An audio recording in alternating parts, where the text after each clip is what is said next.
आदरणीय श्री मांगीलाल लोधा जी, ग्राम बकानी, जिला झालावाड़, राजस्थान से है।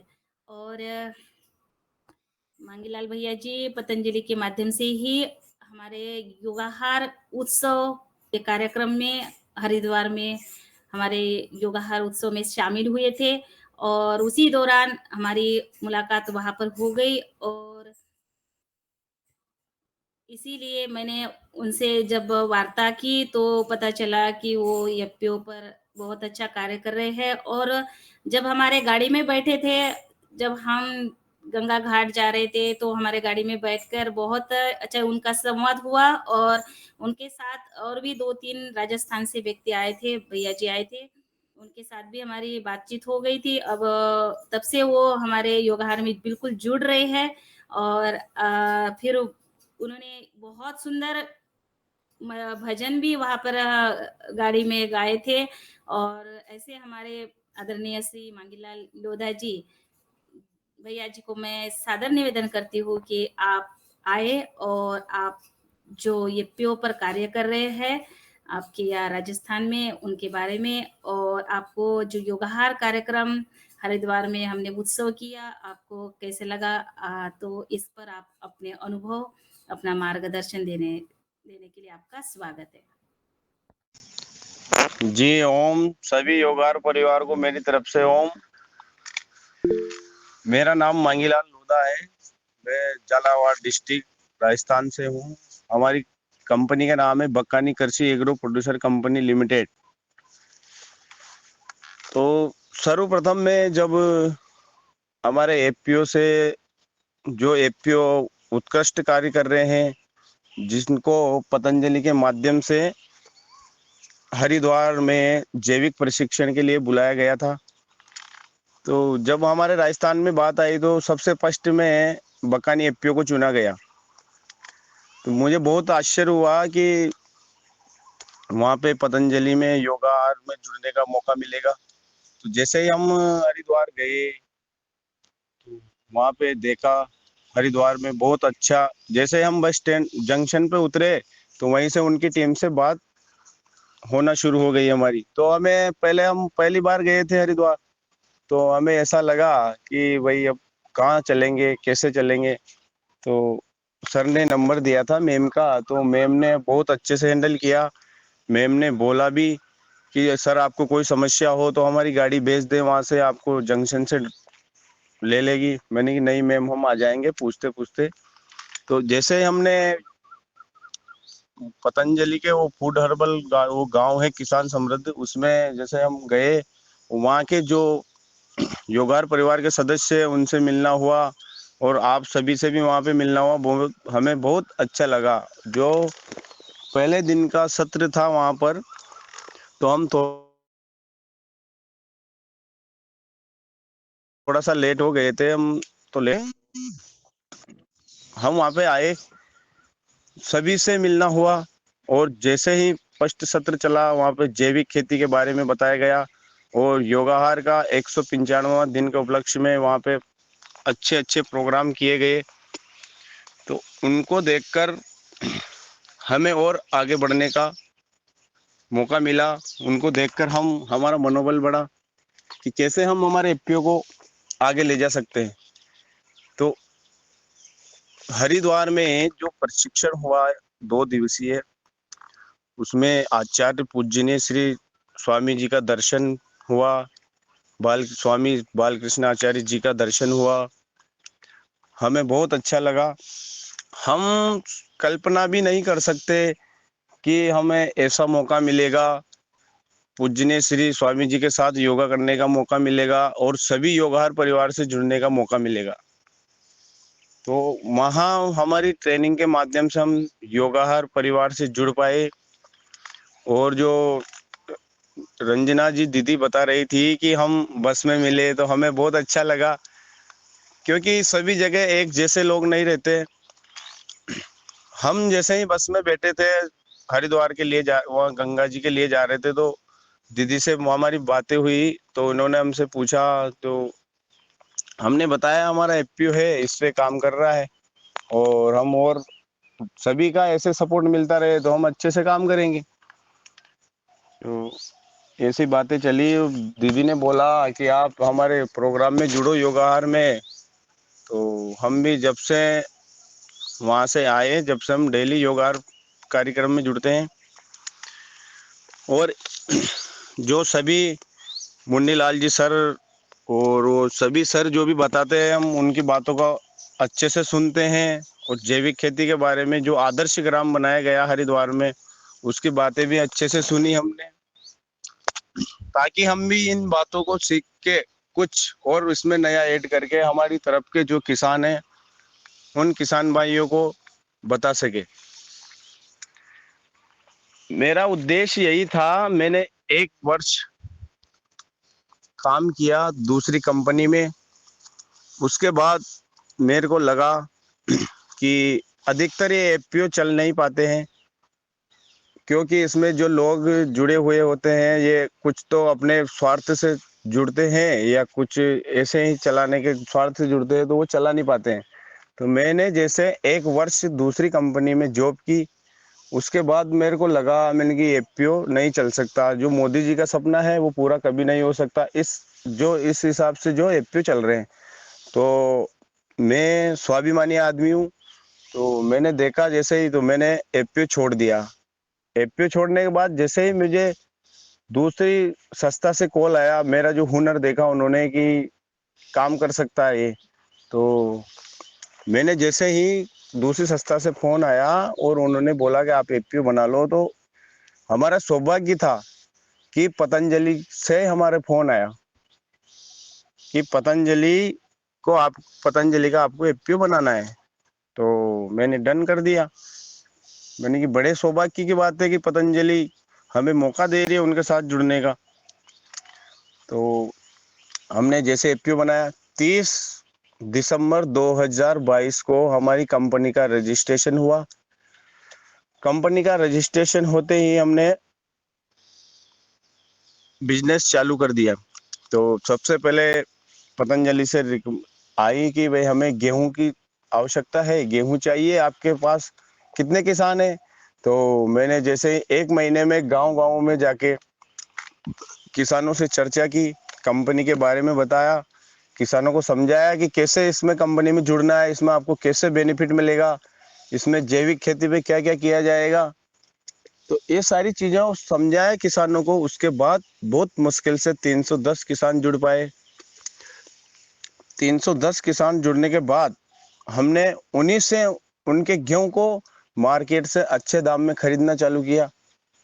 और वही गेहूं पतंजलि ने हमारा इतना सपोर्ट किया, मार्केट में अगर जो गेहूं बिक रहे उससे ऊपर ही हमें पैसा दिया। क्यों? क्योंकि हमने सारा किसानों से सीधा लिया था। तो धीरे धीरे हमने पतंजलि को 30 लाख रुपए के गेहूं दिए कंपनी स्टार्ट होते ही। फिर मैंने एक जैविक प्रशिक्षण करवाया, 5 दिन का जैविक प्रशिक्षण करवाया 30 किसानों का, जिसमें अलग अलग ट्रेनर के माध्यम से सिखाया गया जीवामृत कैसे बनाते हैं।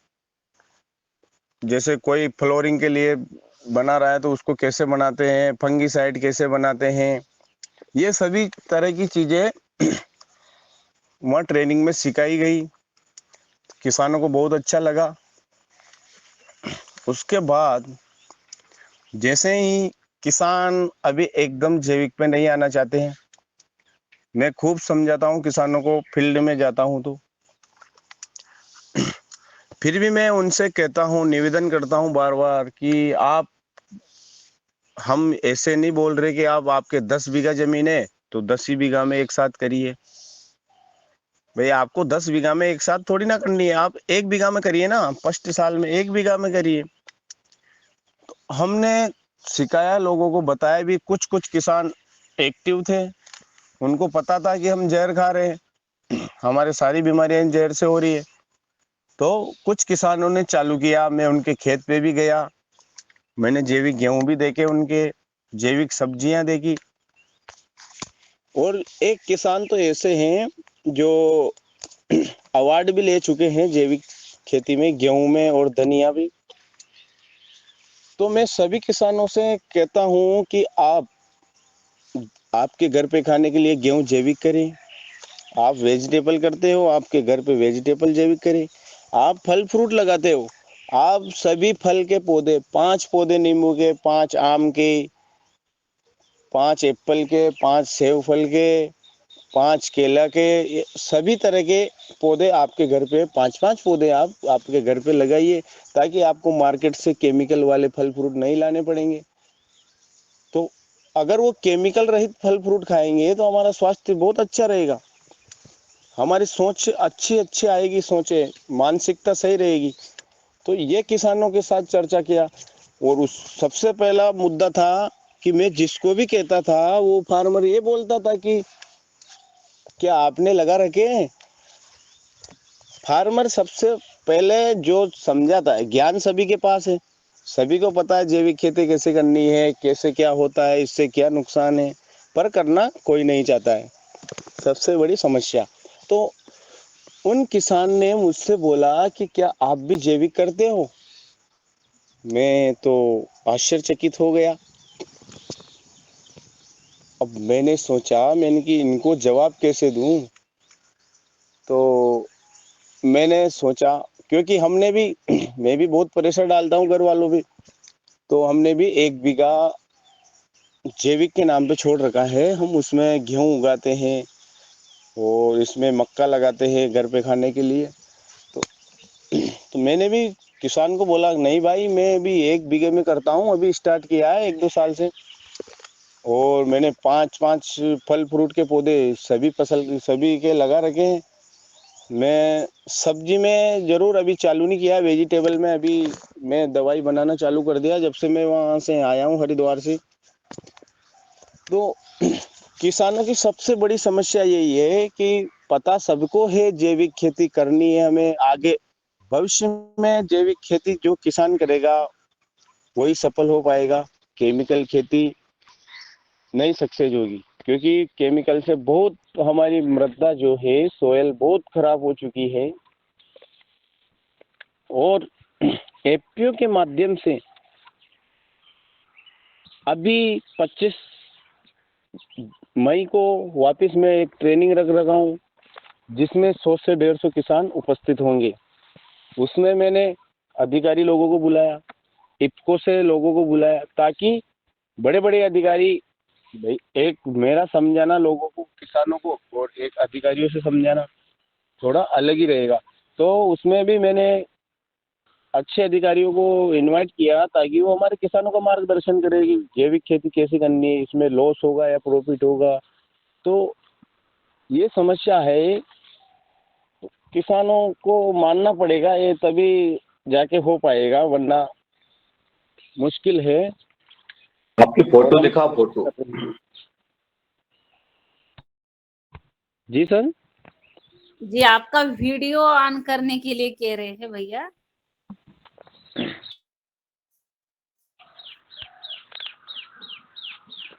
हाँ, तो मैं सभी को दिखाना भी चाहता हूँ कि हमने भी हमारे खेत पे सभी तरह के फल के पौधे लगा रखे हैं। देखना जी आप,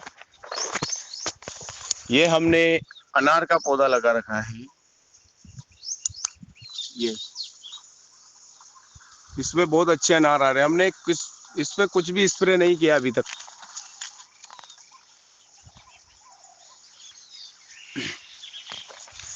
और ये है, इस पे नींबू का पेड़ है, ये बहुत अच्छे नींबू आ रहे हैं। देखिए आप, ये नींबू। सर वीडियो नहीं दिख रहा है आपका, वीडियो तो दिखाएं आप। नहीं, दिख रहा है, दिख रहा है, दिख रहा है। हाँ, आपके थोड़ा सा नेटवर्क का कुछ होगा प्रॉब्लम। दिख रहा है आदरणीय मांगीलाल भैया, कंटिन्यू करिए। दिख रहा ना? हाँ हाँ, दिख रहा है। ये देखिएगा मैम आप, दिख रहे फल आपको नींबू के? हाँ, थोड़ा नजदीक जाना पड़ेगा। हाँ ये देखिए, ये हाँ, दिख रहे, दिख रहे। और मैं दिखाता हूँ आपको, ये केले, ये जैविक आम है, ये जैविक केले हैं। देखिए आप, दिख रहे हैं मैम? देखिए यहीं पे पक रहे हैं। हाँ हाँ, दिख कोई रहे हैं, केमिकल बहुत सुंदर। कोई केमिकल नहीं डाल रहे हम इसमें। ये कैसे ऐसे ये करके हमने सभी के, ये देखिए आप। भैया ये दिखा रहे हैं ना, बाद में सबके लिए भेज भी देना। जी जी, ये पपीता देखिएगा।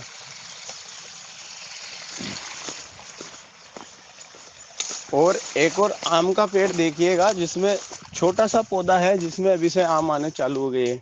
ये देखिए, ये बहुत सुंदर। इतना सा पौधा है, बस, ज्यादा बड़ा भी नहीं है ये, जिसमें मैंगो आ रहे हैं बहुत अच्छे।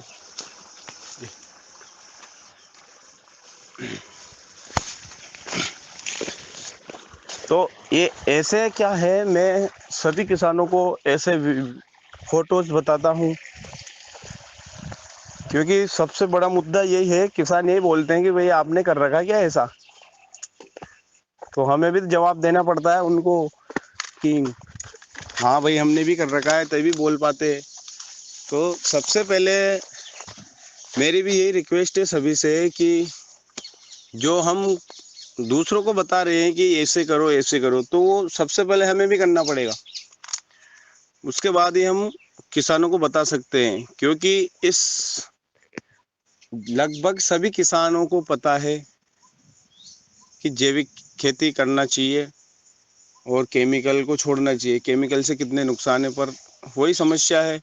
और थोड़ा सा मैंने उस दिन भी मुन्नी लाल जी सर के साथ शेयर की थी कि हम कभी से प्रयास कर रहे हैं। मैं दिल्ली गया था सदन में, जो मंत्री जी है कैलाश जी उस टाइम पे, तो हमने वहाँ पे भी मुद्दा उठाया था कि जो सबसे बड़ी समस्या है खरपतवार, यदि अगर खरपतवार पर काबू पा लिया जाए तो हमारी जैविक खेती करने में आसानी हो सकती है।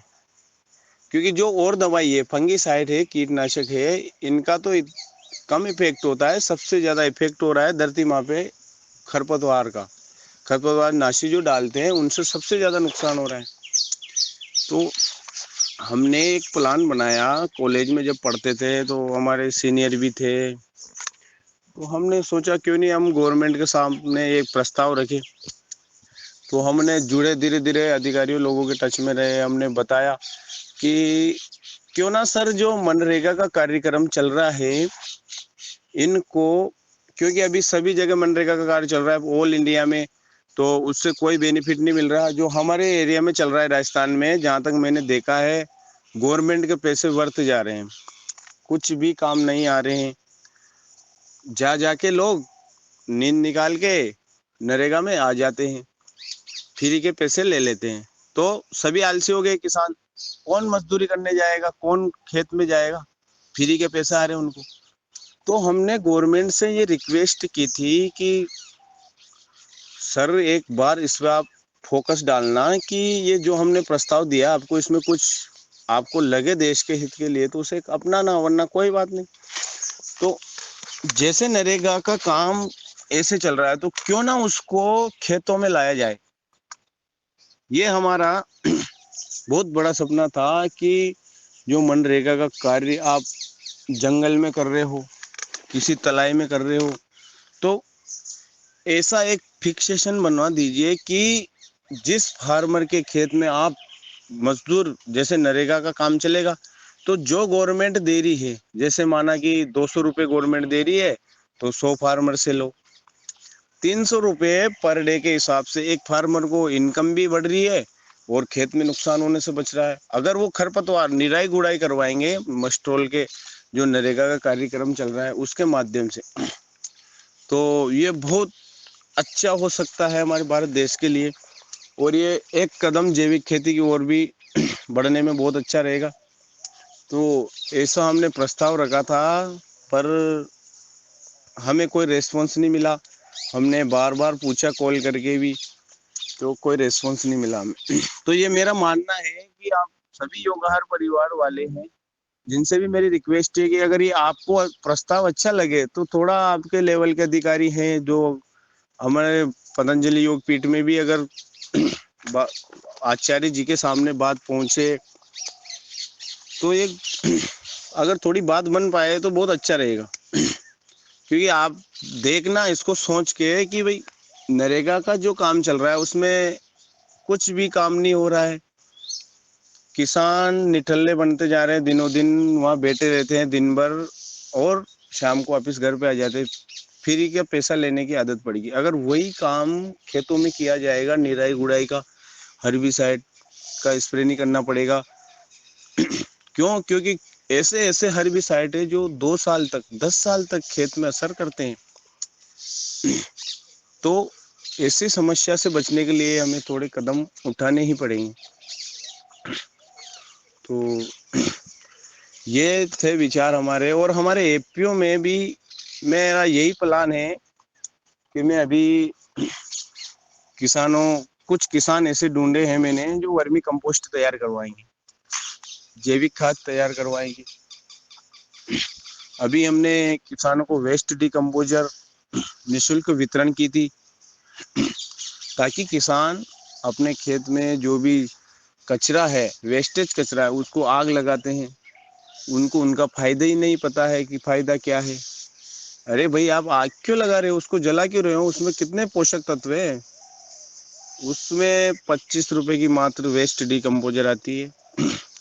कुछ भी नहीं करना है। एक डिब्बी को 200 लीटर पानी में लेके उसमें 50 से 100 ग्राम बेसन और आधे किलो से 1 केजी गुड़ मिलाकर वो वेस्ट डिकम्पोजर की डिब्बी उस ड्रम में डालनी है और 10 दिन तक उसमें रखनी है। उसका मटमैला कलर हो जाएगा और आपको कुछ नहीं करना है। वो जो अपशिष्ट कचरा है, कोई भी है, अपने जानवरों का आगे का जो भी कचरा है, आप सभी उनको जलाते हैं, तो उनको उस पानी को जो वेस्ट डिकम्पोजर से जो तैयार हो गया है उसको आप उस पे स्प्रे करिए ना, आपका खाद बनेगा, आपका पैसा भी कम लगेगा और वो खेत में फंगस नहीं लगेगी तो बीमारी कम लगेगी, तो पैदावार अपने आप बढ़ेगी। तो ऐसे ऐसे हम किसानों को समझा भी रहे हैं एफपीओ के माध्यम से, और हम कोशिश करते रहेंगे कि आगे भी हमारा योगार परिवार से जुड़ने का जो ये कार्यक्रम चल रहा है, तो मैं इससे किसानों को भी जोड़ना चाहता हूँ। जो एक्टिव किसान है, जैविक खेती करते हैं, उनको भी मैं योगाहार कार्यक्रम से जोड़ना चाहता हूँ। और सभी को लगभग जो बात मानते हैं किसान, उनको बोलता हूँ कि आप सुबह योग भी करिए, ताकि आपको जो बीमारियां हैं उनसे भी निजात मिलेगी। तो धीरे धीरे सभी किसान मानने को तैयार है। उसमें टाइम लगेगा थोड़ा सा, और हमें योगाहार परिवार का भी सपोर्ट चाहिए जी। ठीक है रंजना जी, दीदी, जी जी जी। तो मुझे आपने बोलने का मौका दिया, मुझे बहुत अच्छा लगा योगाहार परिवार से जुड़ने का। और सभी को मेरा बहुत बहुत धन्यवाद जी। ओम। जी जी, बहुत बहुत धन्यवाद। बहुत सुंदर आदरणीय मांगीलाल भैया, आपने अपनी बात रखी। और जी, सबसे पहले कल्पना बेन जी का हैंड राइज है। जी, कल्पना दीदी बेन, स्वागत है आपका। दीदी इसके पहले और किसी का है हैंड रेस, ले लीजिए, बहुत देर से। जी आपका आदरणीय, एफपीओ कहाँ पे है साहब? जी आदरणीय विनोद भट्ट सर का हैंड राइज है। तो मैं सबसे पहले आदरणीय विनोद भट्ट सर से निवेदन करती हूँ। आदरणीय विनोद भट्ट सर, आवाज आ रही है सर?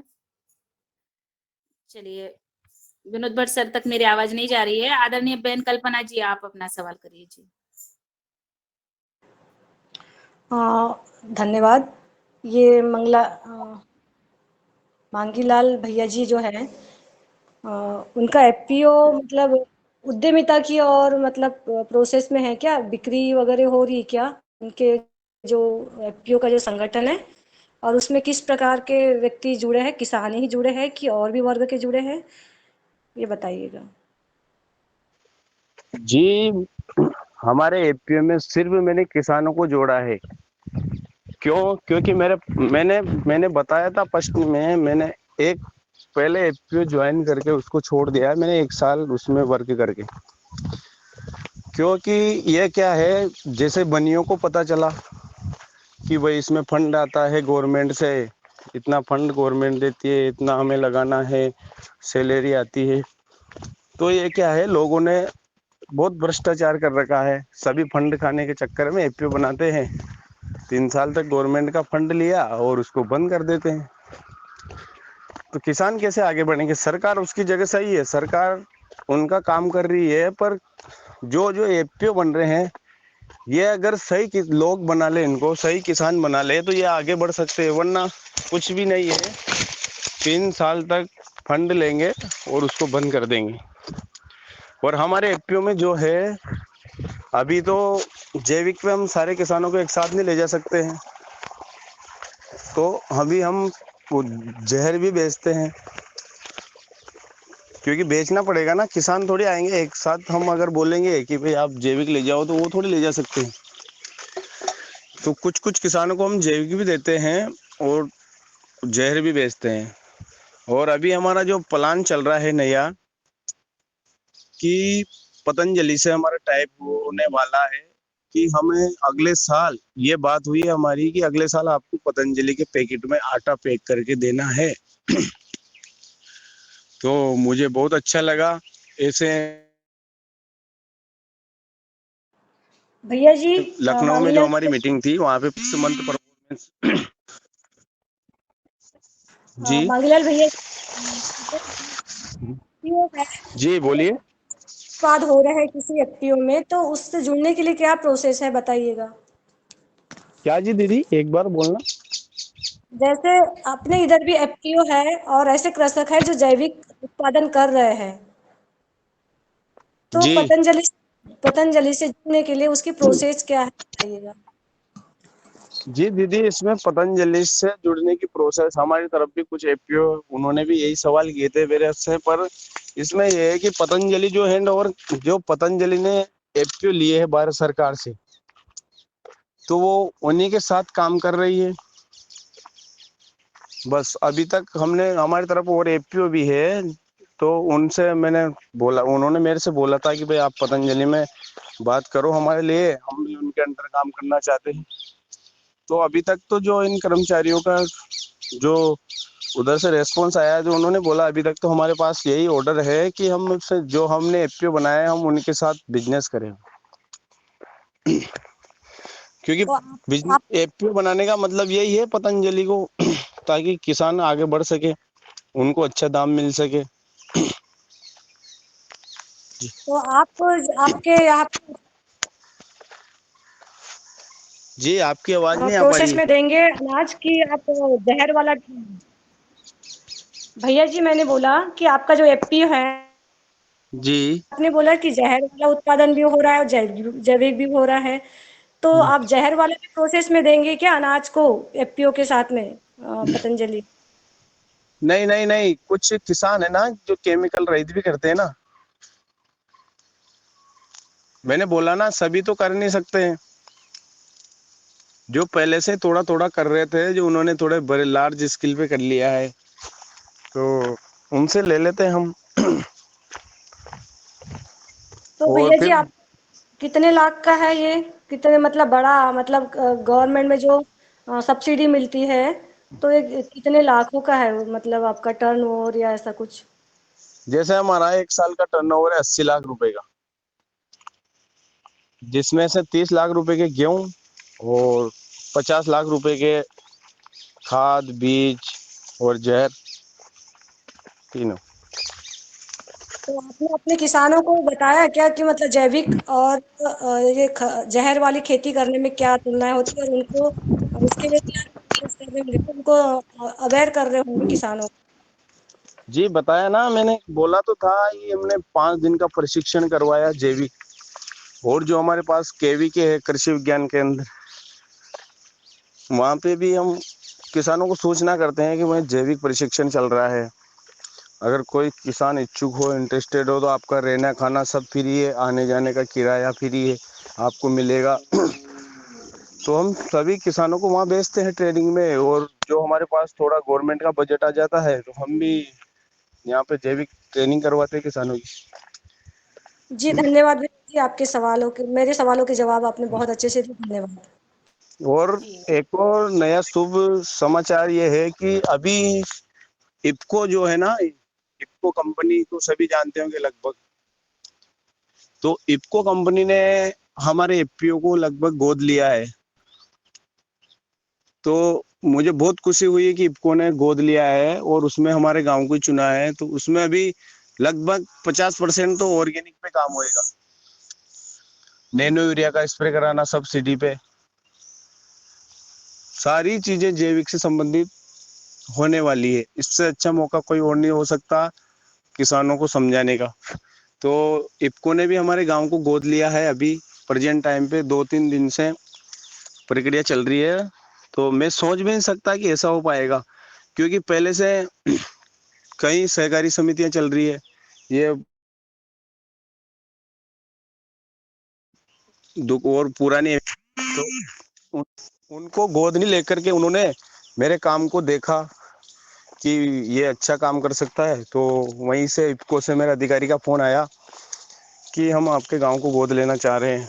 तो मैंने कहा सर, इससे अच्छी बात तो क्या हो सकती है, हमारे सौभाग्य हम हमारे गांव को गोद लेना चाह रहे हो। तो उसमें हमारे पूरे गांव के लोग को से भी मैंने राय ली है।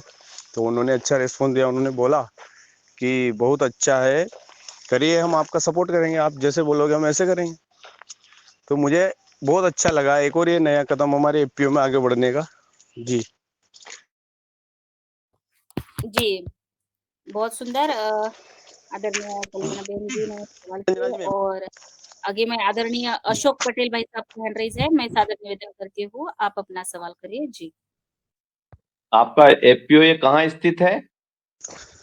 ये झालावाड़ में, राजस्थान, झालावाड़ अच्छा, डिस्ट्रिक्ट है, बकानी ब्लॉक। कौन से ब्लॉक? बकानी, बकानी। बकानी, झालावाड़। जी जी जी जी। तो ये 2021 में आपने रजिस्टर्ड करवाया इसको? जी, दिसंबर 2022। 22, 23, 24, 2 साल हो गए आपको। 2 साल में अभी लाइसेंस काय काय के हैं आपके पास? लाइसेंस, खाद बीज दवाई, मंडी लाइसेंस और food licence, 5 licence. Food licence कहाँ से बनवाया? यही से हमारे मित्र से बन जाता है। अच्छा अच्छा। जी, 1000 रुपये चार्ज लगते हैं उसके। हाँ हाँ। जी अच्छा अच्छा, चलो ये फूड लाइसेंस। अब तुमको ग्रांट मिल गई? जी, हमने 300 किसानों से जो 2-2 हजार रुपये शेयर एकत्रित किए थे, तो हाँ टोटल मिला के 6 लाख हुए थे। तो 6 लाख हमने अप्लाई किया ग्रांट के लिए, तो 6 लाख गवर्नमेंट ने हमारे खाते में डाल दी। हाँ। अच्छा, ये पहले का कोई एफपीओ बना उसको कोई सहायता नहीं मिल सकती जिसने खुद ही सेल्फ बनाया? जी जी जी, है? नहीं, उसके लिए कोई हमने, जानकारी है, कोई ऐसा अधिकारी है, कोई ऐसा जो जो इसके बारे में, एफपीओ के बारे में जो ज्यादा जानकार हो और कोई कोई सलाह नहीं दे दे? नहीं भाई साहब, ये हमने भी, हमारी तरफ भी पुराने एफपीओ बने हैं, तो उन्होंने भी ये सवाल हमसे किया था, तो हमने पूछा भी था अधिकारियों से। हाँ। तो इसमें पुराने वालों के लिए अभी कुछ भी नहीं है। जो जो ये तो क्या है, भारत सरकार की योजना है मोदी जी की, 10,000 एफपीओ बनाने की। हाँ। जो एफपीओ 10,000 एफपीओ की स्कीम के अंतर्गत आ रहे हैं, उन्हीं को ये सारे अनुदान जो भी है सारे इनको ही मिलेंगे। वही तो है ना, हमने तो सेल्फ बना लिया। 600-700 किसान है मेरे पास। और वो मैं सेल्फ तो बनाया ना, पर एक, आप अगर किसी नाबार्ड संस्था से जुड़ के, एनसीडीसी है, एसएफएससी है, इन थोड़े कर्मचारियों से जुड़ के अगर आप फिर भी अगर बात करके देखना, आप एन नाबार्ड वाले जो डीडीएम रहते हैं ना, हाँ। डिस्ट्रिक्ट डेवलपमेंट मैनेजर, उन सर से बात करना। एसएफएससी में आपके कोई मिलने वाला हो तो उनसे बात करना। क्यों हाँ। भाई, हमारी तरफ तो, हमारे राजस्थान में तो जो टारगेट था वो पूरा हो गया, पर पता नहीं आप यूपी से हो या एमपी से हो, तो आपकी तरफ अभी खाली एमपी, चल रही हो। एमपी, तो एमपी, एमपी से। अभी एमपी में मेरे से पूछा था हमारे जो सर हैं, उन्होंने बोला था कि एमपी में आपके कोई हो किसान अच्छे। तो मैंने सागर एमपी में कोई था मिलने वाला, तो उनको बोला, तो उन्होंने इंटरेस्ट नहीं लिया। 2-3 जगह पूछा था मैंने, इंटरेस्ट नहीं लिया। तो वहाँ उन्होंने फिर जाके गाँव में सर्वे करके वहीं बना दिया उन्होंने। हाँ। जी, अगर एमपी में अगर बाकी होगा तो मैं ग्रुप में शेयर करूंगा और आपको बता भी दूंगा। अगर जरूरत होगी तो आप उसमें फिर उसमें कन्वर्ट कर लेना आपके एपीओ को, अगर जरूरत होगी, एपीओ नहीं बना होगा नहीं, तो आप। मेरा 2017 से रजिस्टर्ड है। जी 2017 से रजिस्टर्ड है। और हमने भी एक खाद बीज दवाई ये काम किया है, अभी अभी कंपनियों से और काम भी ले रहे हैं। हम्म। मेरा 2.5-3 करोड़ का टर्नओवर। जी जी जी। तो और ये खाद बीज दवाई के करते हो आप, या उसके साथ कुछ प्रोसेसिंग यूनिट लगा रखी है या? प्रोसेसिंग यूनिट नहीं, अभी खाद बीज दवाई है, मंडी लाइसेंस भी है। हम्म। तो कर्मचारी और नहीं मिलते यार अच्छे, बस दिक्कत ये है। वो तो है, वो पर दिक्कत सबसे है। बड़ा सपना मोदी जी का यही है कि एपीओ तो हर कोई बनाना चाहता है फंड लेने के चक्कर में, पर हम्म। जो वो किसान चाहिए जो प्रोसेसिंग यूनिट लगाए, किसानों के माल को प्रोसेस करके मार्केट में लाए, ताकि किसानों की आय, जो मोदी जी का सपना है किसानों की आय दुगनी करने का, वो पूरा हो पाए। अगर प्रोसेसिंग यूनिट जो एपीओ लगाएगा वो ही एपीओ आगे जाएगा। काय की वरना प्रोसेसिंग यूनिट लगाना चाहिए? कोई सी भी, जो आपके एरिया में कौन सी फसल ज्यादा होती है, जैसे गेहूं होते तो आप आटा बनाइए, उसको ग्रेडिंग करिए, क्योंकि आपको पता है ना गेहूं अभी 25-26 रुपए किलो मार्केट में मिल रहे हैं। अगर उसी को ग्रेडिंग करके आप बेचोगे तो वही 30 रुपए किलो बिकेंगे। तो किसानों को 200-300 क्विंटल ज्यादा में एक्स्ट्रा मिल रहे हैं, तो उनकी आय बढ़ेगी ना, उसका आटा बना किसान के बेचे किसान। किसान रुकते कहाँ? किसान को तो फटाक से पैसे होना नहीं, उतना पैसा एपीओ लागा कहाँ से? भाई नहीं तो आपने गेहूं आपको। गेहूं खरीद लिया आपने किसानों के। जी किसानों को जी। तो तत्काल पैसे होना, उतने पैसे करोड़ों के गेहूं होते हैं, वो छोटे थोड़े थोड़े करोड़ों के हो जाते हैं। मान लो आपने 5-10 हजार कुंटल ही गेहूं खरीदा, 10 हजार कुंटल भी कितने होते हैं? जी जी, वो वो भाई साहब तो किसान नहीं मानने का कारण मैं बताऊं ना आपको, किसानों के साथ क्या ऐसी बहुत सी कंपनियां आई हैं पहले फ्रॉड, जिन्होंने किसानों के हम्म। साथ फ्रॉड किया है।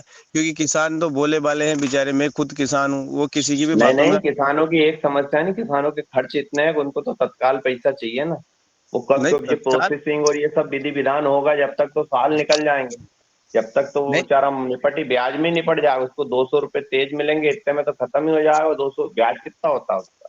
नहीं, जो ये गवर्नमेंट के एफपीओ के बारे में बता रहा हूँ, इससे संबंधित जो, जैसे आपने हमारे अब मैं गवर्नमेंट बता के रहा एफपीओ पूरे ठप पड़े हुए हैं। कहीं का एफपीओ कुछ भी काम नहीं कर रहा है, सब सब फ्रॉडगिरी हूँ, चल वही रही तो है है ना। गवर्नमेंट अब जो वाले। फंड हम्म। फंड लिया था वो तो खत्म कर दिया ऐसे ही। उस हम्म। फंड को सही जगह यूज लेना था। जैसे अभी मैं बता रहा हूँ ना, हमारे सैलरी आती है, 2 कर्मचारी की सैलरी आती है, दुकान का किराया आता है, लाइट का बिल आता है, पेट्रोल का आता है, और उसके बावजूद जैसे 15 लाख तक, 15 लाख किसानों से इकट्ठे करो, 15 लाख गवर्नमेंट देगी। तो हमने 6 लाख किए, 6 लाख के बराबर 6 लाख गवर्नमेंट ने दिए, तो 12 लाख हो गए टोटल। अब 12 लाख में हमने, आप देखना, 60-70 लाख, 70 लाख रुपए तक का प्रोजेक्ट है जो हमारी फ्लोर मिल चालू होगी उसमें ना, जिसमें से हमारा 12 से 15 लाख रुपए एफपीओ को देना है। तो वो जो वो पैसे आए तो वो उसमें लगा दो ना फ्लोर मिल में। इतने में अपन और किसान को जोड़ के और वो पैसे कलेक्ट कर लेंगे, उसमें अपना बिजनेस चलेगा। तो तुमको तो किस। सरकार देती है, हमको तो हमारा खुद का ही जो एफपीओ के कर्मचारी ये सब है, इसका सब खर्चा ही 1 लाख रुपए आता है महीने का। हाँ पूरा वो किराया तो। भाड़ा, एक दुकान किराया की, ये उसका उसका सब इतना आता है। तो नहीं, हम ये तो तो सभी हम के तो आता है, प्राय पर वो। मैं तो जो अभी ये 10,000 हम्म। स्कीम में जो एफपीओ बने हैं ना, उसके बारे में बता रहा हूँ। हम्म।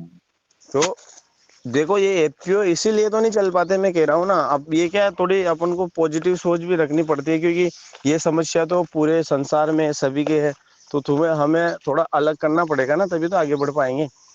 भाई किसानों को कोई ओरिजिनल कंडीशन समझाता नहीं है। जैसे अभी ये एफपीओ है, तो इसमें कोई किसान को ऐसे नहीं समझाता कि भाई आपको क्या बेनिफिट है, क्योंकि जमाना ऐसे ही है। सबसे पहले किसान पूछते हैं कि हमारा क्या फायदा है एफपीओ से जुड़ने से, हमें नहीं क्यों दो नहीं, घोषित कराए। उनको तो सब समझाते गांव गांव। मैंने तो कम से कम 100 गांव में मीटिंग ली, पूरी वीडियो है मेरे पास। मैंने तो 100 गांव में मीटिंग ली। हम्म। किसान किसान नहीं मानता, उसको तो डायरेक्ट फायदा होना।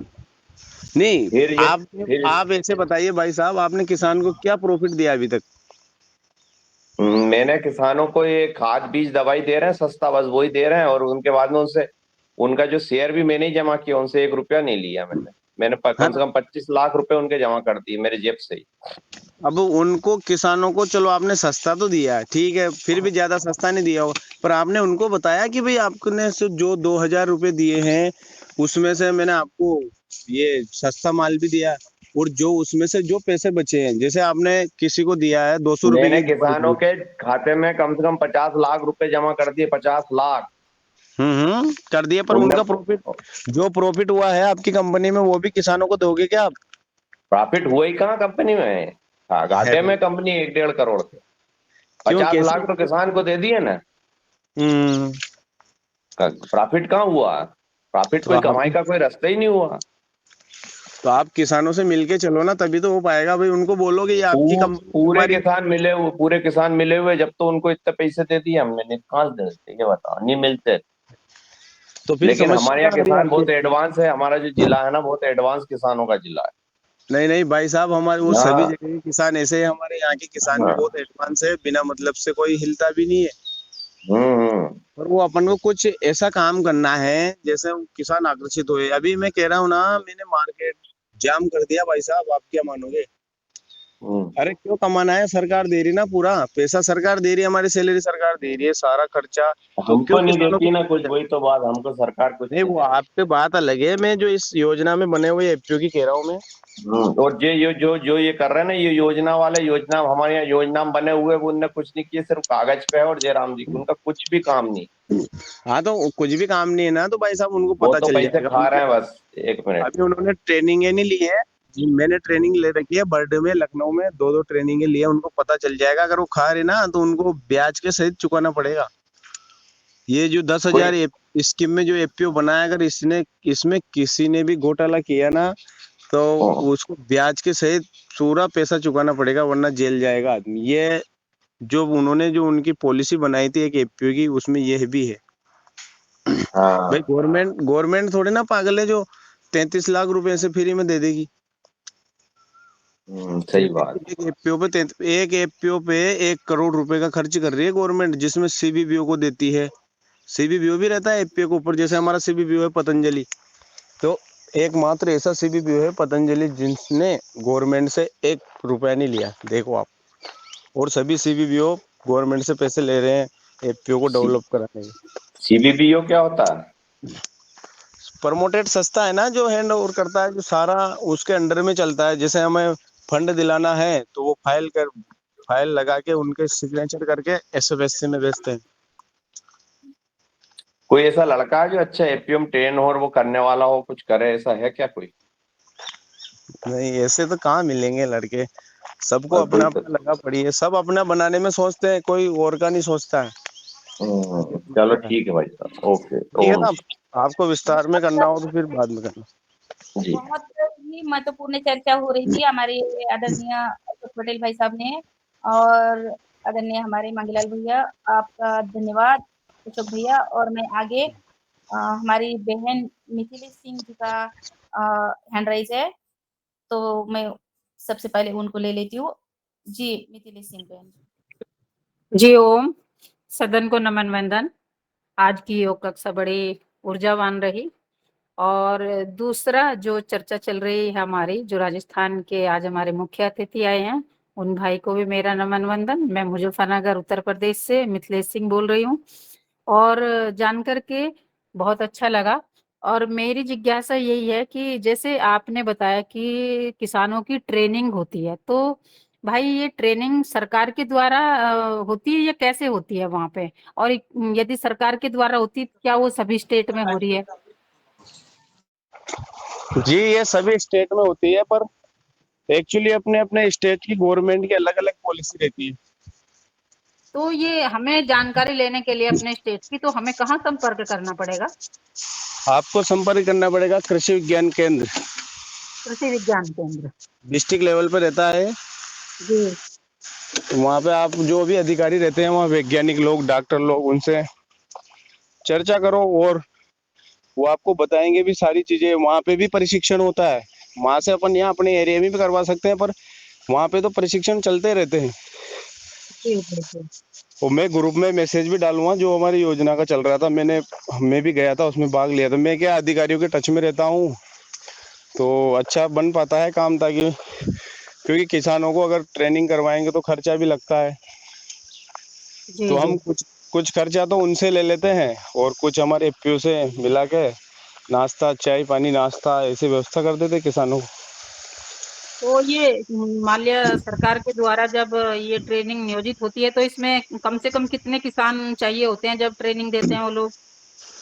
जी हमारे यहाँ तो मैक्सिमम कम से कम 30 फार्मर तो जरूरी है। जी। इसमें तो ये ट्रेनिंग सभी। भी अलग अलग होती है, जैसे 5 दिन की ट्रेनिंग है, पर जी जी जी। एक महीने की ट्रेनिंग है, 45 दिन की ट्रेनिंग है। जी। तो इसमें तो क्या किसान भी रुचि नहीं लेना चाहते हैं, क्योंकि 30 दिन तक का ऐसा कौन फार्मर है जो वहाँ ट्रेनिंग के लिए जाएगा। जी भाई, आपका कार्य बड़ा अच्छा, आप बहुत अच्छा कार्य कर रहे हैं और मैं आपका नंबर लेना चाहूंगी, आप अपना नंबर बोल देंगे?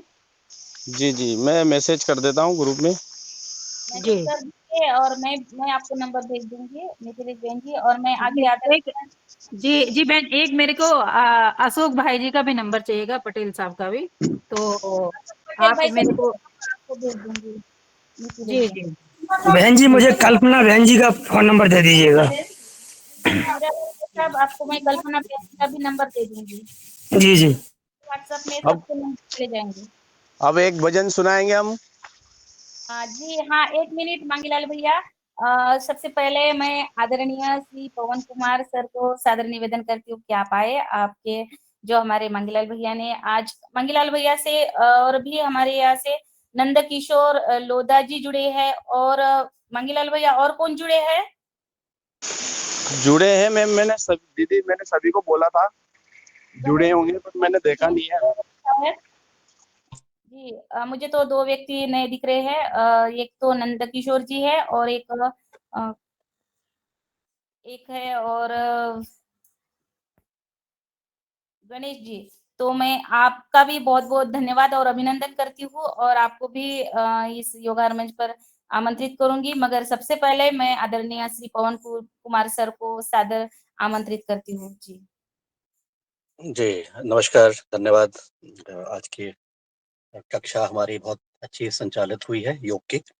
तो कल्पना जी को और उनके साथ जुड़ी हुई उनके जितने भी साथी हैं, साथ मिलकर के आज उन्होंने बहुत सुंदर इस मंच पर सामूहिक रूप से पहली बार हनुमान चालीसा का पाठ भी किया। तो ये भी बहुत बढ़िया तरीके से लग रहा था, बहुत सुंदर अनुभव रहा। और आज के हमारे मांगी लाल जी का कार्य बहुत अच्छा है, बहुत सुंदर है। आप धीरे-धीरे कदम बढ़ा रहे हैं और मुझे लगता है कि इसी तरह से आप काम करते रहेंगे, तो निश्चित रूप से आप सफल होंगे। और इस एफपीओ पर बहुत सारी चर्चा हो गई है, हमारी अपेक्षाएँ भी हैं, हमें जानकारी भी चाहिए। लेकिन मैं एक चीज़ और बताना चाहता हूँ कि जब किसी भी ऐसी संस्था का गठन होता है, एफपीओ जैसी संस्था का, जिसमें कि सरकार काफ़ी प्रयास कर रही है, काफ़ी सारी अ, असफलताएँ भी हैं, कुछ सफलताएँ भी हैं। तो उसको मापते कैसे हैं, उसको नापते कैसे हैं? कौन उसको नापता है? और क्या इसको एफपीओ वाले खुद भी नाप सकते हैं कि हमारी प्रोग्रेस क्या हुई है? तो इस विषय पर मैं एक दिन अलग से आपको बताऊँगा, क्योंकि बहुत सारे अध्ययन हुए और उसके आधार पर एक रेटिंग बनाई गई कि एफपीओ अगर ये काम करेगा तो उसको इतने-इतने नंबर मिलेंगे। तो अगर उसको 100 नंबर चाहिए तो उसको अलग-अलग विषयों पर क्या-क्या काम एफपीओ ने करने हैं। तो अगर हम उस रेटिंग को देखते हैं और उसको समझ लेते हैं, तो एफपीओ ने क्या-क्या काम करने हैं, जिसके आधार पर उसका वो मूल्यांकन हो सकता है, किसी बाहर के व्यक्ति के द्वारा, संस्था के द्वारा, या एफपीओ के सदस्यों के द्वारा स्वयं अपना मूल्यांकन, साथ बैठ कर के अपना मूल्यांकन वो स्वयं भी कर सकते हैं। तो ऐसे करीब 25, 30, 40 ऐसे कुछ प्रश्न हैं और हर एक प्रश्न को आपको हाँ या ना में जवाब देना है, या उसके सामने कुछ एक संख्या लिखनी है। अगर उस संख्या को आप लिखेंगे, तो आपको पता लग जाएगा कि आपकी अपनी रैंकिंग 100 नंबर में से आपको स्वयं कितने नंबर मिले। मुझे लगता है कि हम अगर ट्रेनिंग भी करा देते हैं और कई सारे करते हैं, फिर भी लोगों के मन में प्रश्न छूट जाते हैं कि अरे! ये होगा तो क्या होगा? लेकिन इस रेटिंग फ़ॉर्मूला के माध्यम से आप स्वयं अपना मूल्यांकन कर सकते हैं। और महत्वपूर्ण बात यह है कि कोई भी एफपीओ का जो एक उसका जो मानक है वो यह है कि ये इसमें सहभागिता के साथ सब लोग निर्णय ले रहे हैं, सब लोग साथ मिलकर के निर्णय ले रहे हैं। वो निर्णय को डॉक्यूमेंट किया गया है, लिखित में उसकी सारी प्रक्रिया की गई है और वो केवल कागज़ तक ही सीमित नहीं है, उसकी भावना जो है वो कार्यों में भी प्रदर्शित हो रही है और इसका समय-समय पर उनके द्वारा अपना मूल्यांकन स्वयं किया जाता है। तो ऐसा करते हुए ये मानक बनाए गए हैं और बहुत सारे एफपीओ का अच्छा काम कर रहे हैं और उनका भी इसमें अध्ययन किया गया और जो अच्छा नहीं कर रहे हैं, उनका भी अध्ययन किया गया। उनको एक नंबर मिले, किसी को 70 नंबर मिले, किसी को 50 नंबर मिले, किसी को 30 नंबर मिले, किसी को 10 ही नंबर मिले। तो ऐसा करके आपको अपने बारे में आप आश्वस्त हो सकते हैं कि मैं ये काम कर रहा हूँ, इसलिए मुझे कितने नंबर देने चाहिए अपने आप। और ये इसके बारे में जब चर्चा आपके बोर्ड ऑफ डायरेक्टर्स करते हैं, आपके समूह के लोग मिल कर के इसके बारे में एक-दूसरे को जानकारी देते हैं कि भैया हमारा काम इस चीज़ में हम पीछे हैं और तब आपको फिर किसी प्रशिक्षण की भी आवश्यकता नहीं पड़ती है या कम प्रशिक्षण की आवश्यकता होती है और आपके जो प्रश्न हैं किसी एफपीओ के बारे में, वो और अच्छे हो सकते हैं, जिससे कि आप प्रगति की तरफ बढ़ चलें। तो ऐसे मानकों के बारे में हम चर्चा करेंगे आने वाले दिनों पर। मैं वो डॉक्यूमेंट को देख लेता हूँ, उसको मैंने सर्कुलेट किया था पहले भी और उसका हमने उपयोग भी किया और ऐसा जब हम करते हैं और ऐसा करके जब समुदाय का संगठन के बोर्ड ऑफ डायरेक्टर्स कम से कम पूर्ण रूप से आश्वस्त होते हैं, पूर्ण रूप से तैयार होते हैं, मानसिक रूप से तैयार होते हैं, तब जाकर के वो एफपीओ अच्छी तरह से चल पाता है। अन्यथा उसमें लॉसेस होते हैं और वो जल्दी ही बिखर जल्दी जा सकता है। अगर आप रेटिंग स्वयं कर लेते हैं, तो आपको मालूम है कि हमारी कमियाँ क्या हैं, हमें किस चीज़ पर सुधार करना है। क्योंकि कोई बाहर से भी आके आएगा बताएगा कि आपको ये कमी है, तो आपको विश्वास नहीं होगा। आप कहेगा ये तो ऐसे ही। लेकिन अगर आप रेटिंग अपनी स्वयं कर लेते हैं, तो आप निश्चित रूप से अपने कार्यों को आगे बढ़ाने में आप खुद प्रोत्साहित हो सकते हैं। मतलब आपकी इच्छा के अनुसार अपने एफपीओ को, अपने संगठन को, अपने टर्नओवर को और उससे जुड़ी हुई बहुत सारी जो बातें हैं, कई कुछ लीगल बातें हैं, कुछ ऑडिट से संबंधित बातें हैं, कुछ वित्त से संबंधित बातें हैं, कुछ आपकी सहभागिता से संबंधित बातें हैं कि आपके आपके जो बोर्ड ऑफ डायरेक्टर हैं, ये जो डायरेक्टर हैं, उनका उनका सर्कुलेशन हुआ है कि नहीं हुआ है? या केवल एक ही आदमी उसमें अध्यक्ष बना हुआ है जब से शुरुआत हुई है? एक ही आदमी कोषाध्यक्ष बना हुआ है, सारा नियंत्रण एक ही व्यक्ति एक या कुछ व्यक्ति एफपीओ को चला रहे हैं और कह रहे हैं कि ये हमारा एफपीओ है। तो एफपीओ के जो मूल सिद्धांत हैं, उसका यहाँ पर विरोधाभास हो जाता है और ऐसे संगठनों का को कभी भी अपने कार्यों से संतुष्टि नहीं मिल पाती है। तो जो एफपीओ का मूल सिद्धांत ये है कि उसके सदस्यों को क्या सेवाएँ दे रहे हैं, उस सेवाओं को कुछ सेवाएँ आपकी फ्री ऑफ कॉस्ट हैं, कुछ सेवाओं में आप फीस निर्धारण करिए, जिससे आपके कुछ अपने खर्चे भी उससे निकल सकें और खर्चे निकलने के साथ ही आप अपनी आय भी बढ़ा सकें, जिससे आपके एफपीओ के खर्चे सरकार के ऊपर निर्भर नहीं होकर के आपके अपने आंतरिक स्रोतों से उसकी उत्पत्ति हो सके। उसमें आपका जो पैसे का निकालने का जो काम है, उसको आप आंतरिक रूप से उसको अपने खर्चे निकाल लें। आप सरकार पर क्यों निर्भर होंगे?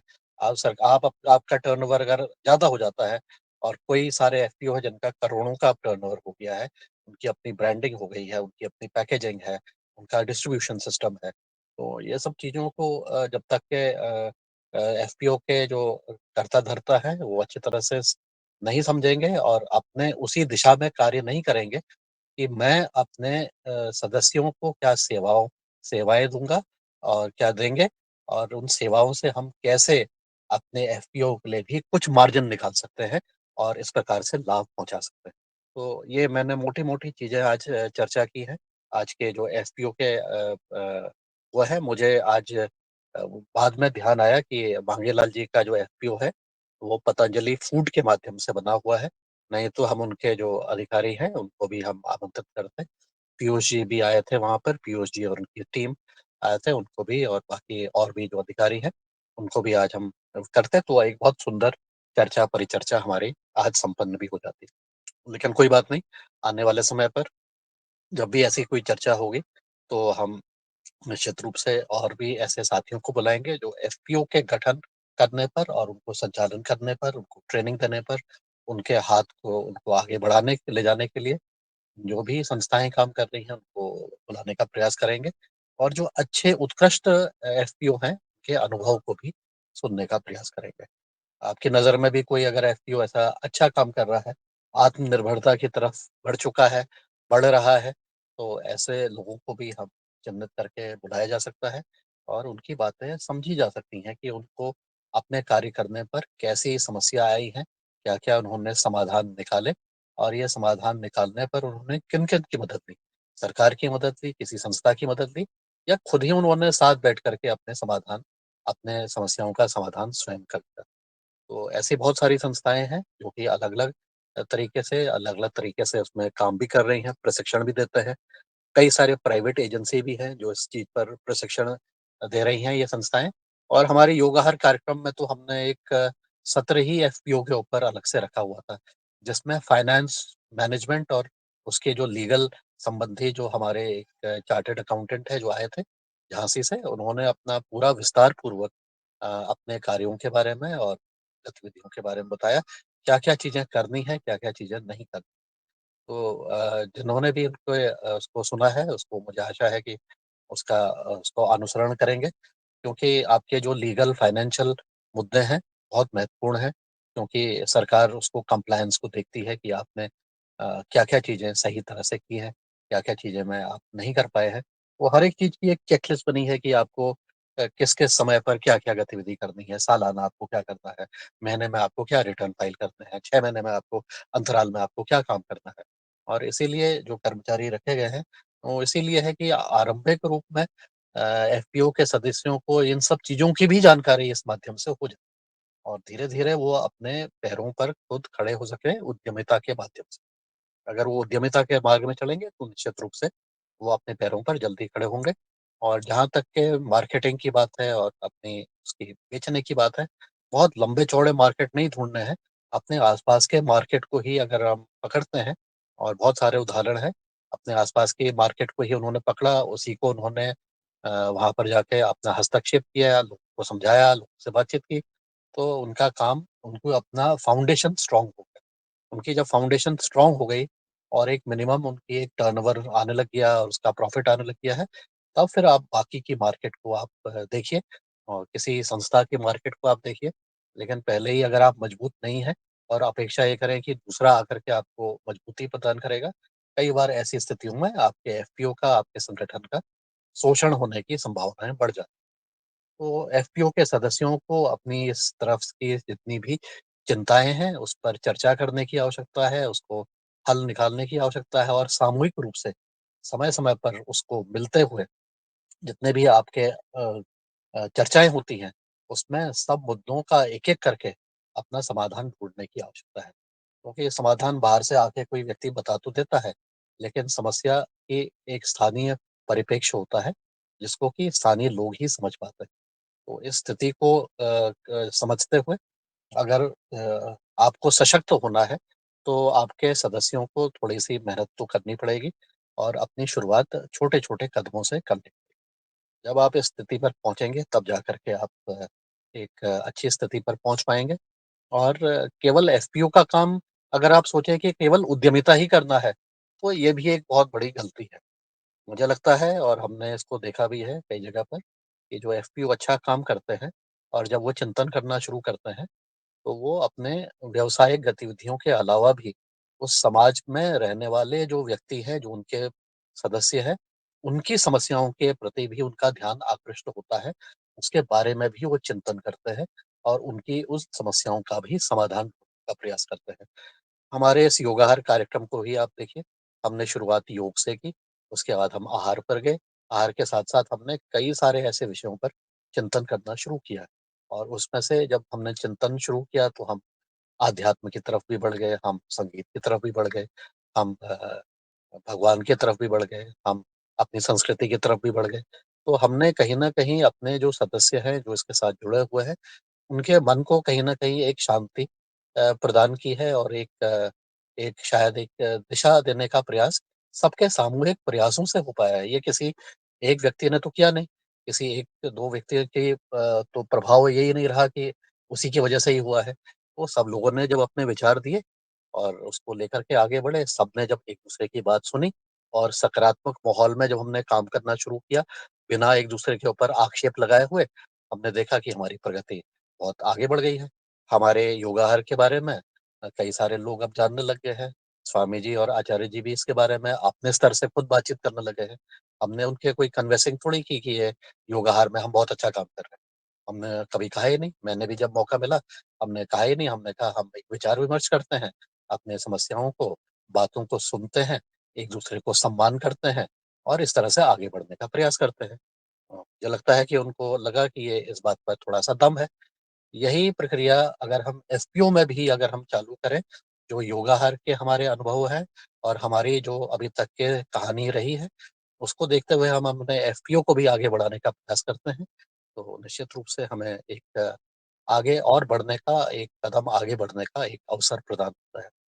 तो आज का मेरा सत्र यही है और आगे का जो रेटिंग है एफपीओ की रेटिंग, उसके बारे में मैं विस्तारपूर्वक उस डॉक्यूमेंट को निकाल लेता हूँ। उसको मैंने इस्तेमाल किया है और उसका इस्तेमाल करके उसको चर्चा करेंगे। मैं अपने एक साथी उनको भी बुला लूँगा, तो वो अपने अनुभव भी इसके बारे में बता देंगे। तो इस तरह से ये एफपीओ के कार्यक्रम बहुत महत्वपूर्ण कार्यक्रम है, क्योंकि इसमें सबको साथ मिलकर चलने की जो इसमें ध्येय रखा गया है, उसी से सारे काम हमारे सफलतापूर्वक हो सकते हैं। अगर कोई अकेला आदमी इस चीज़ को लेके करता है, तो उसमें उसकी गलतियाँ हो सकती हैं। अकेला आदमी की सफलता भी है, गलती हो गई तो सबको भुगतते हैं, अच्छा ही किया तब भी सबका फ़ायदा है। अच्छा, इसी तरह से अगर 10 लोग मिलकर के अपना मूल बनाते हैं और अपनी बात करते हैं, तो शायद उसके अच्छे लाभ होंगे। इस ध्येय के साथ भारत सरकार ने भी काफ़ी सालों के बाद इस तरह की योजना को जब संपादित करने का प्रयास किया है। अभी भी कमियाँ हैं, ऐसा नहीं है कि कोई सब कुछ परफेक्ट है, लेकिन फिर भी धीरे-धीरे जो लोग इसको समझ गए हैं और जो लोग इसमें अच्छी तरह से मिलके अपना काम करते हैं, वो निश्चित रूप से वो आगे की तरफ बढ़ रहे हैं। ऐसा मैंने अनुभव किया है व्यक्तिगत रूप से। तो इस विषय पर हम फिर से बातचीत करेंगे। आज के लिए, आज के सत्र के लिए सभी को बहुत-बहुत धन्यवाद। नमस्कार। तो जी, बहुत-बहुत धन्यवाद आदरणीय पवन कुमार सर। बहुत ही महत्वपूर्ण मार्गदर्शन आज आपने एफपीओ के निगडित भी दिया और जो कि हमारा योगाहार कार्यक्रम पिछले 3 साल से चल रहा है और हम चौथे साल में अब पदार्पण किया है हमने और हमारा चौथा साल हमारा योगाहार कार्यक्रम का लगा। तो आपने बहुत ही योगाहार कार्यक्रम की जो रीढ़ है उसके बारे में बहुत अच्छे से जानकारी दी, बहुत महत्वपूर्ण बातों पर आपने अपनी टिप्पणी रखी। मैं आपको बहुत-बहुत धन्यवाद देती हूँ और मैं आगे आदरणीय दिनेश भैया ने हैंड राइज़ किया है। आदरणीय दिनेश चंद्र सेमवाल जी भाई साहब, आपका स्वागत है। जी, आदरणीय दीदी जी, सादर धन्यवाद। और आज सुंदर चर्चा चल रही है। हालाँकि मैं बीच-बीच में नेटवर्क से बाहर हो रहा हूँ, लेकिन मैंने अभी एफपीओ की बातें सुनी हैं और बाद में पवन सर ने भी कहा है कि हम एक प्लेटफ़ॉर्म से अनेक कार्यों को धीरे-धीरे कर सकते हैं और बहुत सारी संभावनाएँ एक कदम बढ़ाने से हो सकती है, जैसे कि योगाहार का उदाहरण है। और क्योंकि एफपीओ अब पूरे देश में यानी देशव्यापी हो चुका है।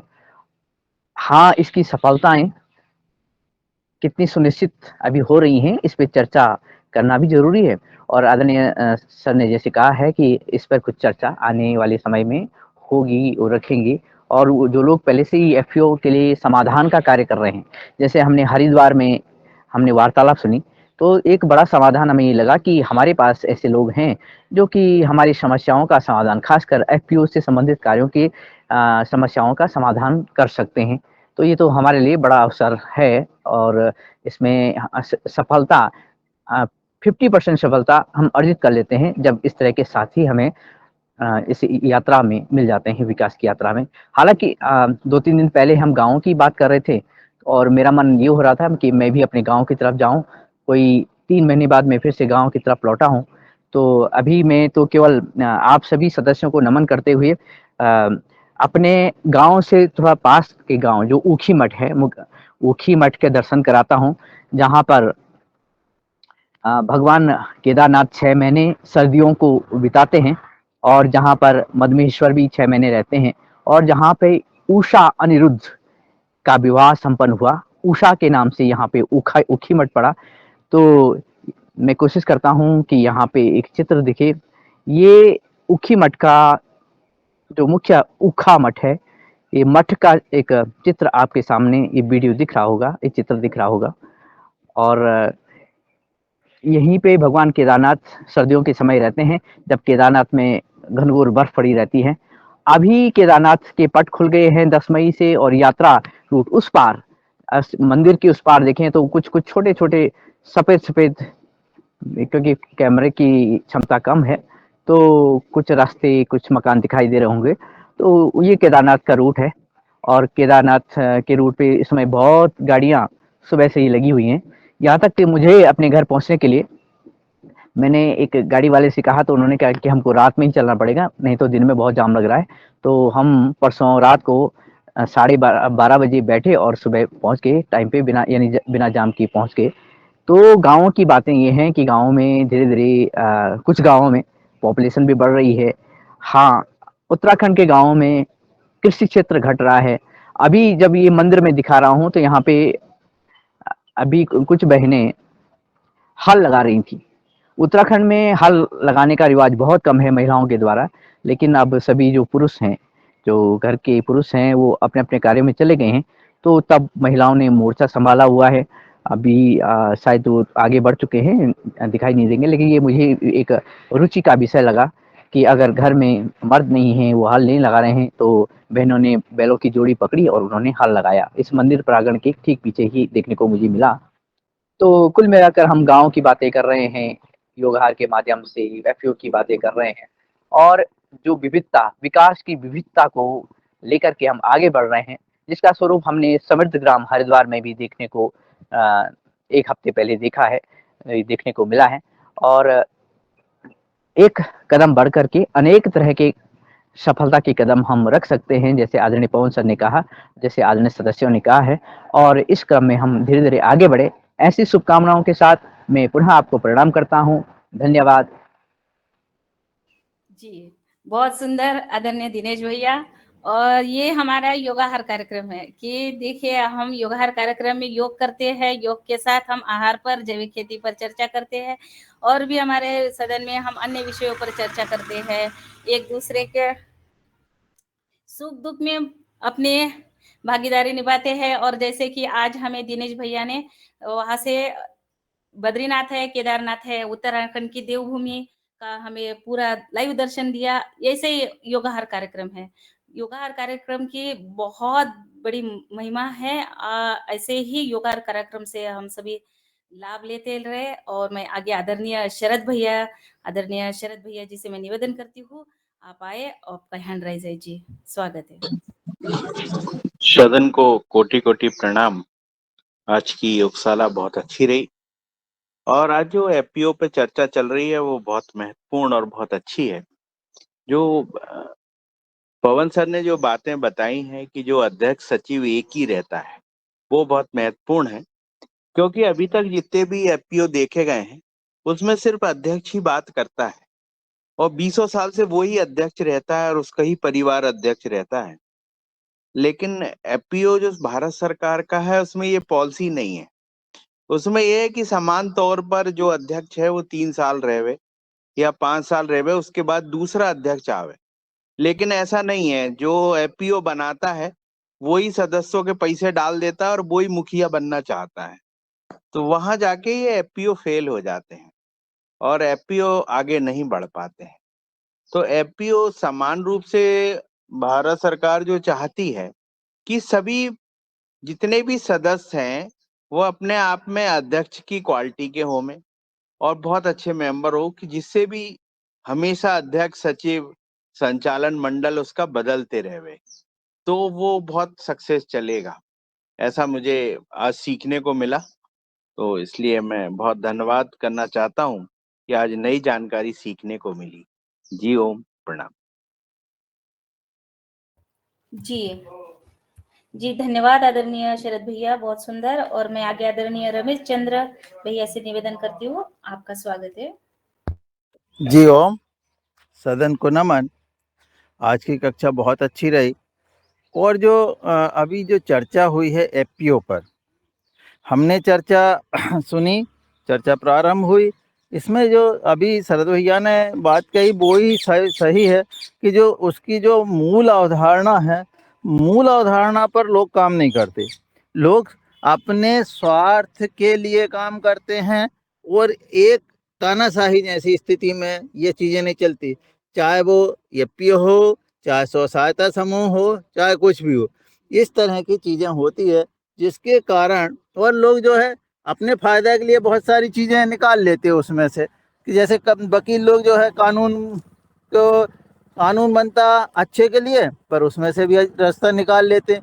इसी तरह से इसमें से भी रास्ता निकल जाती है और लोग उसके और मूल भावना पे काम नहीं होता, इसलिए एफपीओ जो है वो काम नहीं कर पाते। ऐसे ही स्व सहायता समूह भी काम नहीं कर पा रहे हैं और वो चल रहे हैं, कागज़ पे चल रहे हैं, ये बात निश्चित रूप से आप कहीं भी देखेंगे।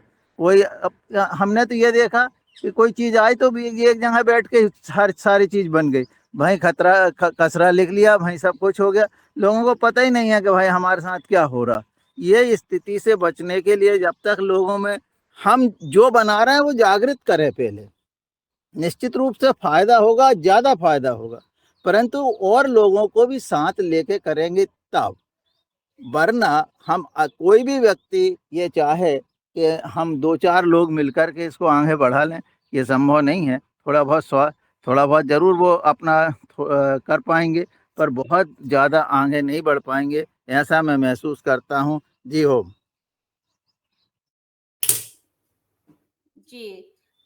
जी आदरणीय मेरा जी भाई साहब, बहुत बहुत धन्यवाद। और मैं आगे आदरणीय नंदकिशोर लोधा जी जुड़े हैं राजस्थान से। मैं सादर निवेदन करती हूँ कि आप आए, अपना परिचय के साथ आपका स्वागत है।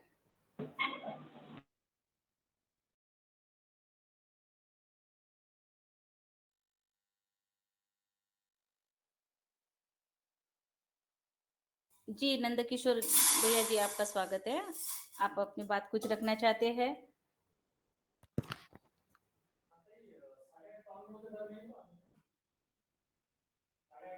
चलिए, उन्होंने माइक तो खोला था शायद। और मैं आगे आदरणीय हमारे मांगीलाल भैया जी से निवेदन करती हूँ, और हम आने वाले दिनों में ये पीओ पर और भी चर्चा करेंगे। कल भी हमारी चर्चा रहेगी, और कल भी हमारे साथ मांगीलाल भैया और उनके बाकी टीम जुड़ी रहेंगी। और ऐसे निवेदन करते हुए मैं बहन जी, विनोद भट्ट सर का भी हैंड रेज अभी दिख रहा है। जी आदरणीय विनोद भट्ट सर, मेरी आवाज आ रही है? मैंने आवाज दिया था भट्ट सर को। जी आदरणीय विनोद भट्ट सर, नहीं, आवाज नहीं जा रही है, उनका हैंड राइज हुआ होगा शायद। जी आदरणीय बने सिंह भैया, आपका स्वागत है। आप अपनी बात रखें। सदन के सभी महानुभावों को प्रणाम। आज के जो हमारा मुख्य अतिथि है उन्होंने बहुत अच्छी जानकारी दी। उनसे मैं पूछना चाहता हूँ कि आप लोगों ने जैविक खेती का प्रशिक्षण कहाँ पे लिया था और अभी तक आपको क्या क्या अनुभव है जैविक खेती के बारे में, ये बताएं थोड़ा सा।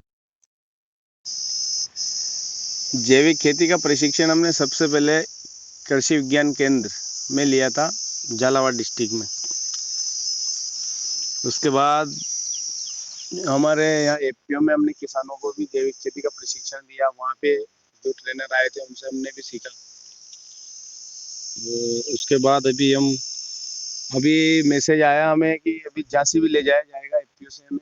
झांसी में जो पतंजलि का जो जैविक खेती का प्लांट है वहाँ पे भी ट्रेनिंग के लिए ले जाया जा रहा है। तो हम जगह जगह जहाँ भी जाएंगे वहाँ से कुछ ना कुछ नई चीज़ सीख के आ रहे हैं और लोगों को बताते हैं।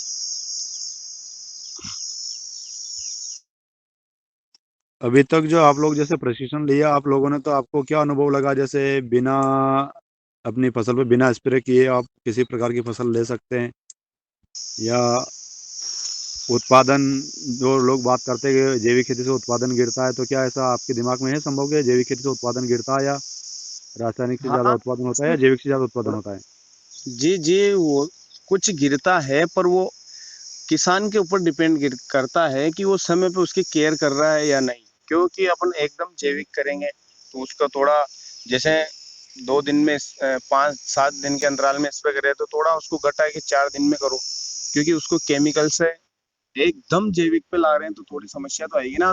पहला जो साल है उसमें यदि आपके गेहूं 1 बीघा से 10 से 15 क्विंटल निकलते हैं, तो आप जैविक करोगे तो उससे 12 क्विंटल रहेंगे। 3 क्विंटल का अंतर आएगा पहले साल में, और दूसरे साल में 2 क्विंटल का आएगा, और तीसरे साल में आपका वापिस जो 15 क्विंटल का एवरेज हो सकता है। कुछ किसान ऐसे हैं वो 15 क्विंटल से भी ज्यादा ले रहे हैं 3 साल तक, 3 साल बाद जैविक करने में। तो वो कुछ किसान के ऊपर भी डिपेंड करता है। मेहनत सभी किसान करते हैं, पर उसको समय पे नहीं करते। सबसे बड़ी समस्या यही है किसान की, कि मेहनत तो करते हैं वो, पर वो क्या करते हैं, जब फसल थोड़ी ज्यादा, जैसे उसमें बीमारी ज्यादा लगी तो उसके बाद स्प्रे करते हैं। तो ये सिस्टम है। किसान मेहनत तो पूरी करता है, पर वो समय पे नहीं कर पाता है। ये बात है बनी सिंह की सर। जी जी, बहुत बहुत धन्यवाद। जी, धन्यवाद आदरणीय बनी सिंह भैया। और हमारे सदन में आदरणीय मंगीलाल भैया जी से कोई सवाल करना चाहते हैं या अपनी बात रखना चाहते हैं, तो मैं सादर निवेदन करती हूँ आपसे, अपना हैंड राइज करिए। अपनी बात रखना चाहते हैं तो चलिए।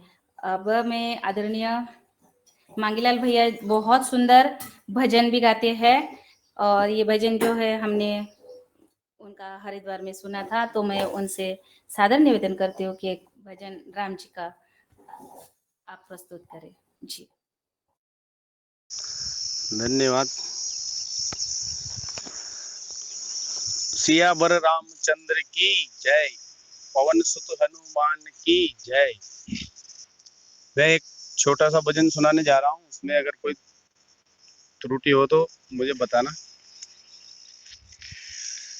कैसे चुकाऊं इन सांसों का मोल रे, कैसे चुकाऊं इन सांसों का मोल रे, जन्म देने वाले इतना तो बोल रे, जन्म देने वाले इतना तो बोल रे।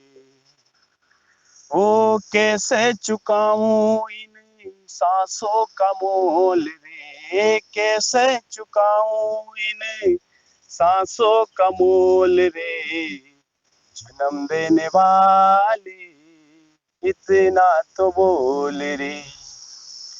हो तेरी कृपा से मुझको मिला ये जो तन रे, तेरी कृपा से भगवन मिला मुझको ये तन।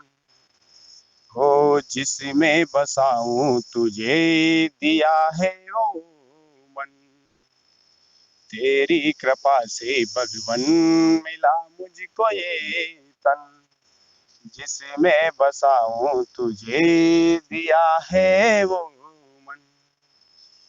वो तन की जो खोली आंखें मन की भी खोल रे, तन की जो खोली आंखें मन की भी खोल रे, जन्म देने वाले इतना तो बोल रे, जन्म देने वाले इतना तो बोल रे। हो मैंने किया ना कोई दान धर्म, हाँ मैंने किया ना कोई दान धर्म, छल से भरे हैं मेरे सारे कर्म। ओ मैंने किया ना कोई दान धर्म, छल से भरे हैं मेरे सारे कर्म। नाम बुलाया मैंने तेरा अनमोल रे, नाम बुलाया मैंने तेरा अनमोल रे, जन्म देने वाले इतना तो बोल रे, जन्म देने वाले इतना तो बोल रे। हो मद में हमेशा रहा मैं तो चोर चूर, मद में हमेशा रहा मैं तो चोर चूर, मंदिरों से भगवन में तो रहा दूर दूर, मंदिरों से भगवन में तो रहा दूर दूर। ओ किसी से न बोले मैंने दो मीठे बोल रे, किसी से न बोले मैंने दो मीठे बोल रे, जन्म देने वाले इतना तो बोल रे, जन्म देने वाले इतना तो बोल रे। बोलो सियावर रामचंद्र की जय। जय जी हनुमान की जय। बहुत सुंदर, बहुत सुंदर, बहुत सुंदर, बहुत जी सभी को धन्यवाद। जी जी बहुत सुंदर। एक बार जोरदार तालियां हमारे मांगीलाल भैया जी के लिए, और बहुत बहुत धन्यवाद मांगीलाल भैया, आप आए और बहुत सदन में बहुत अच्छा लगा आपको सुना। और फिर से हरिद्वार के जो आप वहाँ पर आए थे तो जो यादें थी वो ये हो गई, और फिर हम जुड़े रहेंगे। और मैं आगे आदरणीय दिनेश शेमवाल भाई साहब से मैं निवेदन करती हूँ, और अब हम कार्यक्रम को आभार की तरफ लेके चलते हैं। जी जी आदरणीय दिनेश भैया, आवाज आ रही है?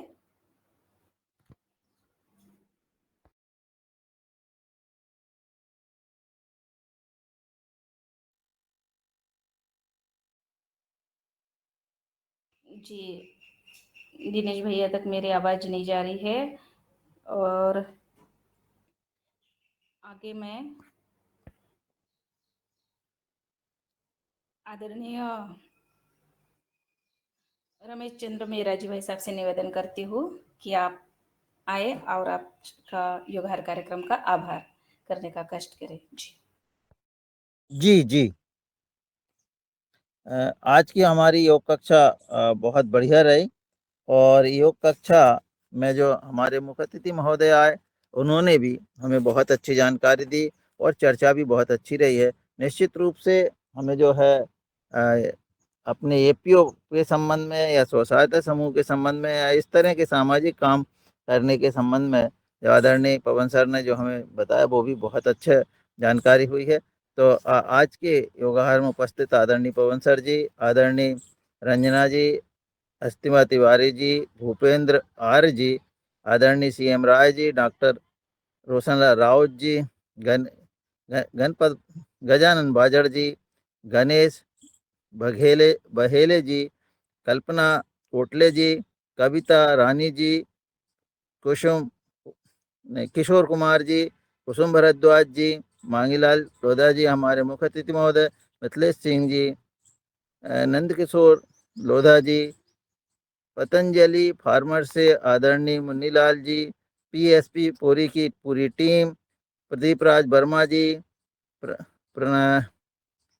प्रमिला चंद्रा जी, प्रणीता साकरे जी, रूप सिंह राजपूत जी, सीमा पांडे जी, उमा शंकर जी, वैशाली विनायक जी, आदरणीय विनोद भट्ट जी, इन सब का बहुत बहुत आभार। जी ओम। इसी तरह से आपका दिन शुभ हो, मंगलमय हो। कल पुनः हम सब लोग मिलेंगे। जी ओम।